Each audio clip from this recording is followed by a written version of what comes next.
Hi there, this is Bholenath Tamrakar and I welcome you all in the classes of Easy Pharmacology. मेरा आज का topic है terms in nervous system.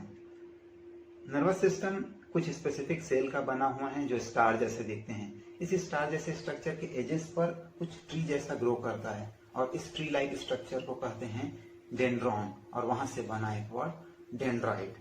इस dendrite का काम है पूरे सेल को कवर करना ताकि बाकी सेल के साथ में बहुत अच्छा कम्युनिकेशन कर सके। जितना अच्छा कम्युनिकेशन होगा उतना ही अच्छा ये बॉडी के ऊपर कंट्रोल कर पाएगा और कोऑर्डिनेशन बना रहेगा। इतना स्ट्रॉन्ग कम्युनिकेट करने के लिए इसे सभी के साथ चिपकना पड़ता है लाइक ग्लू, और ग्लू से आया वर्ड ग्लिया। ये ग्लिया आपके नर्वस सिस्टम में था इसलिए इसे कहा गया न्यूरोग्लिया। न्यूरोग्लिया का काम था सभी सेल को कवर करना और ऐसा करने के लिए उसे चाहिए था एक लेंथ ताकि बॉडी के हर पार्ट तक पहुंच पाए। इन सच केस एक टेल लाइक स्ट्रक्चर इसकी मदद करता है जिसे कहते हैं एक्सॉन। ये एक्सॉन इस साइटोन के साथ जुड़ता है और बनाता है न्यूरॉन। नर्वस सिस्टम का प्राइमरी सेल न्यूरोग्लिया और दूसरा है न्यूरॉन। इस न्यूरॉन को फैट की कवरिंग अवेलेबल रहती है। ये फैट की कवरिंग कहलाती है माइलिन। इस माइलिन का काम है पूरे एक्सॉन को कवर करना और नर्व सेल बन जाता है माइलिनेटेड। ये जो फैट है वो स्लाइटली व्हाइटिश कलर देता है इस नर्व को, जिसके कारण अगर ये इकट्ठा हो तो कहलाता है व्हाइट मैटर। ठीक उल्टा वो सेल जिनके पास ऐसा फैट का कवर नहीं था वो बन जाते हैं नॉन माइलिनेटेड सेल और स्लाइटली डार्क कलर मिलेगा जब ऐसे सेल इकट्ठा होंगे। In such case that is called grey matter. Nerve cell का एक काम है सेंस करना। सेंस करना लाइक छोटी छोटी चीजों को, जैसे मॉस्किटो बाइट करना। अगर मॉस्किटो बाइट होता है तो आपको एक मैसेज आता है कि अब उस मॉस्किटो को मारिए, दैट इज कॉल्ड इफेक्ट। तो दो तरीके के नर्व हो गए, पहला सेंस करने वाला, दूसरा इफेक्ट देने वाला। जो सेंस कर रहा था वो सेंसरी, जो इफेक्ट दे रहा था वो इफेक्टर नर्व। सेंसरी और इफेक्टर नर्व को अलग नाम से भी जानते हैं। इफेक्टर से बना इफेरेंट, इसको एक और नाम दिया गया मोटर, क्योंकि इसने आपकी बॉडी को मूव कराया। सेंसरी को कहा जाता है अपेरेंट। इफेक्टर टू इफेरेंट याद करना आसान था। सेंसरी टू अपेरेंट याद करने के लिए आप एक बात ध्यान दीजिएगा, सेंस पहले होता है उसके बाद इफेक्ट आता है। सिमिलरली अल्फाबेटिकली ए पहले आता है और ई बाद में आता है।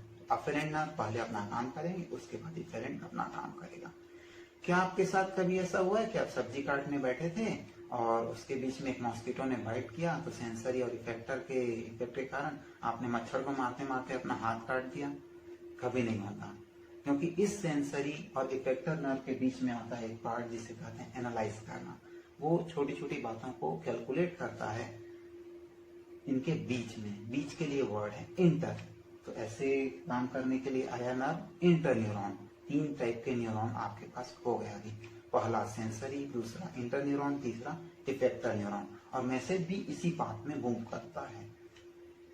ऐसे मैसेज को भेजने के लिए इन्हें आपस में जोड़ना पड़ता है। कंबाइन टुगेदर के लिए एक वर्ड आया है साइनेप्स। साइनेप्स का मतलब है कंबाइन टुगेदर। क्योंकि यहाँ पर नर्व जोड़ रहे हैं इसलिए इसे कहा गया जंक्शन और ऑल ओवर टर्म बना साइनेप्टिक जंक्शन। इस साइनेप्टिक जंक्शन से पहले आने वाला नर्व प्रीसाइनेप्टिक नर्व, बाद में आने वाला पोस्ट साइनेप्टिक नर्व बना। इस साइनेप्टिक जंक्शन को अगर मैं बड़ा कर दूं तो बनता है कुछ ऐसा स्ट्रक्चर जहां पर ये प्री साइनेप्टिक नर्व और ये पोस्ट साइनेप्टिक नर्व, इनके बीच में छोटा सा गैप अवेलेबल है जहां से मैसेज को भेजा जाएगा। मैसेज को भेजने के लिए एक वर्ड है ट्रांसमिशन। ये नर्व कर रहा है इसलिए न्यूरो ट्रांसमिशन, ये ह्यूमन कर रहे हैं इसलिए neuro humoral transmission combined term बनेगा। इस न्यूरो ट्रांसमिशन के लिए नर्व यूज करते हैं केमिकल। उस केमिकल को नाम दिया जाता है neuro transmitter. Neuro transmitter presynaptic nerve के वेसिकल में अवेलेबल रहता है और एक्सोसाइटोसिस के थ्रू सेल से बाहर आता है। जब ये सेल से बाहर आता है तब उसे पोस्ट साइनेप्टिक नर्व में कोई ना कोई रिसीव करने वाला चाहिए, क्योंकि एक ने तो मैसेज भेज दिया, अगर सामने वाला उसे रिसीव ना करे तो सेल सरफेस पे कुछ प्रोटीन अवेलेबल रहते हैं और ये प्रोटीन कहलाते हैं रिसेप्टर, क्योंकि इनका काम है उस मैसेज को रिसीव करना। और जब ये रिसीव कर लेते हैं तब आपका मैसेजिंग कंप्लीट हो जाता है। न्यूरोट्रांसमीटर किसी सेल को एक्साइट कर सकते हैं, दूसरा उस एक्साइटेशन को इनहिबिट भी कर सकते हैं। तो जब ये एक्साइट करते हैं तब बनता है एक्साइटेटरी न्यूरोट्रांसमीटर लाइक ग्लूटामेट। जब ये इनहिबिट करते हैं तब बनता है इनहिबिटरी न्यूरोट्रांसमीटर लाइक गाबा। ये नर्व जब एक मैसेज भेजता है और दूसरे नर्व के ऊपर वो पहुंचता है, तब उस नर्व के अंदर कुछ इलेक्ट्रोकेमिकल चेंजेस आते हैं। एक नर्व के डायग्राम को अगर मैं थोड़ा सा बड़ा करूं तो आपको दिखेगा ये जो ब्लू कलर का पार्ट है वो आउटसाइड द सेल है, जो स्किन कलर में दिख रहा है वो इनसाइड द सेल है। Outside the cell positive charge accumulate है जो बताता है सोडियम आयन की अवेलेबिलिटी, अंदर में क्लोरीन आयन की अवेलेबिलिटी के कारण नेगेटिव चार्ज मेंटेन होता है। जब ये चार्ज बैलेंस रहते हैं तब ये पोलर कंडीशन बनाते हैं, क्योंकि पॉजिटिव के अगेंस्ट नेगेटिव स्टैंड अप है। In such case that is called polarisation. अब इस पोलराइजेशन को डिस्टर्ब करने के लिए रिसेप्टर एक्टिवेट होता है और सोडियम आयन को अंदर भेजना शुरू करता है। जब ये सोडियम आयन अंदर आएगा तब स्लाइट अमाउंट का पोटेंशियल जनरेट होगा, क्योंकि अभी तक ये इलेक्ट्रोकेमिकली बैलेंस्ड थे, अब ये बैलेंस बिगड़ता है, जिसके कारण एक इम्पल्स या स्लाइट अमाउंट का इलेक्ट्रिसिटी जनरेट होता है। इलेक्ट्रिसिटी वो सब्सटेंस है जो फास्टेस्ट मूव करता है और आपका मैसेज इसी वे में बहुत फास्ट चला जाता है। इसके कारण आपका सेल एक्टिव होता है, तो आप इसे कहते हैं एक्शन पोटेंशियल। ये एक्शन पोटेंशियल जैसे जैसे मूव करेगा आपका इम्पल्स भी मूव करता चला जाएगा। इसके कारण ये पोलरिटी पूरी डिस्टर्ब होती चली जाएगी। पहले पॉजिटिव बाहर था, अब पॉजिटिव अंदर आ चुका है। इसके कारण एक और कंडीशन डेवलप होती है दैट इज कॉल्ड डीपोलराइजेशन, क्योंकि यहाँ पर जो पोलरिटी थी उसे आपने डिस्टर्ब कर दिया। इस डीपोलराइजेशन को पलट दिया जाता है, अंदर पॉजिटिव आ गया तो बाहर नेगेटिव आ जाएगा, that is called reverse polarisation. और इसको रीसेटल करने का काम मिलता है पोटेशियम आयन को, जो यहाँ पर अवेलेबल है। इसके कारण आपको नया वर्ड मिलेगा रीपोलराइजेशन। पोलराइजेशन को डिस्टर्ब करना, उसके बाद वापस उसे रीसेटल करना रीपोलराइजेशन कहलाता है। इस वे से पूरा message along the nerve move कर जाएगा। आपका नर्वस सिस्टम आपकी बॉडी में एक लोबुलर स्ट्रक्चर बनाता है जिसे कहते हैं ब्रेन, और उस ब्रेन के साथ में एक लंबा स्ट्रक्चर जुड़ा रहता है जिसे कहते हैं स्पाइन। ये स्पाइन के बाद पूरे नर्व के साथ में ये बॉडी को कवर करने की कोशिश करते हैं और बनता है हमारा नर्वस सिस्टम। ये नर्वस सिस्टम पूरे बॉडी में मैसेज भेजता है ताकि बहुत अच्छा कंट्रोल और कोऑर्डिनेशन हो सके। ब्रेन और स्पाइन दोनों के दोनों सेंटर में अवेलेबल हैं, जिनके कारण इसे कहा गया सेंट्रल नर्वस सिस्टम। और जो अपार्ट फ्रॉम द सेंटर थे नर्व, उन्हें कहा गया पेरीफेरी, और उन्होंने बनाया पेरिफेरल नर्वस सिस्टम। यहाँ पर जो नर्व थे उन्हें अगर स्टडी करने की कोशिश करें तो बहुत तकलीफ थी, बहुत सारे थे, तो उसे 4 पार्ट में डिवाइड कर दिया। पहला पार्ट बना सर्वाइकल नर्व, दूसरा बना थोरेसिक नर्व, तीसरा लंबर और चौथा सैक्रल नर्व।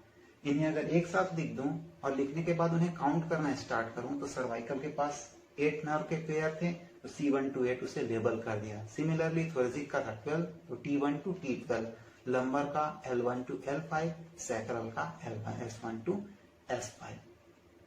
टोटल इन्हें करेंगे तो आपको मिलता है 30। यहाँ का जो स्टार्टिंग लेटर है उसे मैं हाईलाइट करके अलग कर देता हूँ। अब मेरा जो वर्ड बनता है वो है CTLS। एक साइकिल आया था जिसकी कंपनी थी एटलस, अगर उस एटलस के आगे C ऐड कर दो तो वो बन जाएगा कैटलस। उस कैटलस में इस वर्ड को अगर मैं फिट करूं तो बनेगा CTLS। उसी सीरीज में याद होगा जैसा आपको याद रखना है। यहाँ पर पहला वर्ड है कैट, कैट का सिमिलर साउंडिंग वर्ड है 8। सर्वाइकल के पास 8 पेयर ऑफ नर्व्स हैं। थोरेसिक T से स्टार्ट होता है, 12 भी T से स्टार्ट होता है, तो आपको मिलेगा 12 पेयर ऑफ नर्व। लंबर को कुछ देर के लिए छोड़ के अगर मैं सैक्रल की तरफ बढ़ता हूं तो S5 के जैसा दिखता है, दोनों एक जैसे दिखते हैं। सैक्रल के पास भी है 5 नर्व। अब आपका काम है इस सबको जोड़ लेना। जैसे ही आप ऐड करते हैं आपको मिलता है 25। इसे पिछले टोटल के साथ में अगर आप सब्सट्रैक्ट करोगे तो आपको मिलेगा 5 नर्व फॉर द लंबर, और पूरे नर्व आपको विद द अमाउंट याद हो जाएंगे। लास्ट एक पार्ट बच गया था जिसका नाम है coccyx nerve. Coccyx nerve single pair of nerve रखता है, इसे अगर आप टोटल में जोड़ देते हैं तो टोटल बन जाता है 31 नर्व्स। ये नर्व अपने नियर बाई एरिया को ही कवर करते हैं, इसलिए cervical nerve head, neck and hand को कवर करने की कोशिश करता है। थोरेसिक चेस्ट और एब्डोमेन को कवर करेगा। Lumbar L for lumbar, L for leg अगर याद रखेंगे तो वो लेग मसल को कवर करने की कोशिश करता है। सैक्रल बॉवेल एंड ब्लैडर को कवर करेगा। S for sacral, S for sexual function, इसका एक और काम है सेक्सुअल फंक्शन को कवर करने का। स्पाइनल कॉर्ड से जो नर्व निकलती है वो कभी कभी सीधे जाकर के ऑर्गन तक पहुंचती है, जब ये सीधे जाकर के पहुंचेगी, उसका एग्जाम्पल है स्केलेटल मसल। यहाँ पर एक नर्व मसल से मिल रही है तो बना न्यूरो मस्कुलर जंक्शन, क्योंकि nerve for neuro, muscle for muscular, और जुड़ रहा है तो जंक्शन। स्केलेटल मसल का काम है आपकी बॉडी को कंट्रोल करना। बॉडी के लिए वर्ड आया था सोमा, तो बना सोमेटिक नर्वस सिस्टम। इसके बाद कभी जब नर्व निकलती है और उस ऑर्गन तक नहीं पहुंच पाती, दूसरे नर्व का काम है कि उसे वहां तक पहुंचाए। In such case nerve to nerve junction बनता है। इसे मैं न्यूरोनल जंक्शन बोल सकता था। फिर साइनेप्टिक जंक्शन क्यों नहीं कहा गया? क्योंकि यहाँ पर बंच ऑफ नर्व्स मिलते हैं, और बंच ऑफ नर्व के लिए जब नर्व गुच्छे में अवेलेबल हो तब वर्ड यूज होता है गैंग्लियन।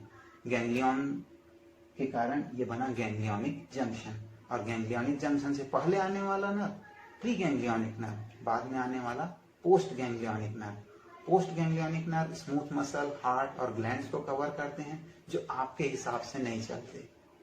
इनका काम है खुद से चलना। हार्ट बीट आपके हिसाब से नहीं होता, आपका सलाइवा या एसिड आपके हिसाब से सेक्रेट नहीं होता। ये ऑटोमेटिक प्रोसेस है, इस कारण इसे कहा गया ऑटोनॉमिक नर्वस सिस्टम।